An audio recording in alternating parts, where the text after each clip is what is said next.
At first glance, it looks like an unremarkable Manhattan block.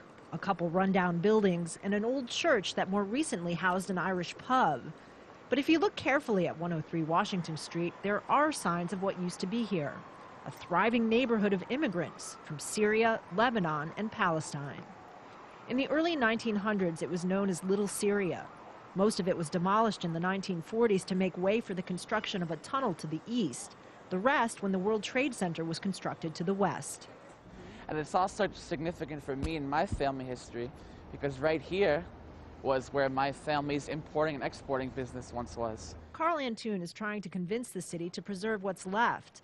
This building in what was once a community center and later a Buddhist temple. What was once St. George's Church is already considered a landmark and can't be altered, but the other buildings are at risk of being destroyed.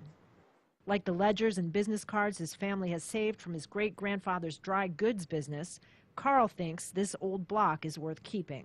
When I come here, I always get a chill down my spine. I always imagine seeing these peddlers running around trying to sell their goods. I can imagine seeing signs in Arabic script and writing and calligraphy.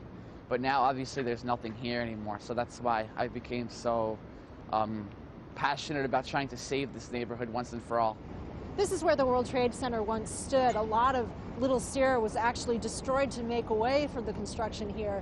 Now millions of tourists come through this area every year to see the 9/11 memorial, and they don't even realize that this was once an Arab neighborhood.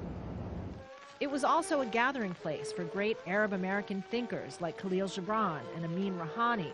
Rouhani wrote what's considered to be the first Arab American novel, The Book of Khalid, in Little Syria. We need to remember that Arabs have been part of American society, New York, for 100 years or 140 years or more. And Little Syria gives us the ability to imagine that history. They got off the steamship and probably walked not that far at all, and this is where they made their life.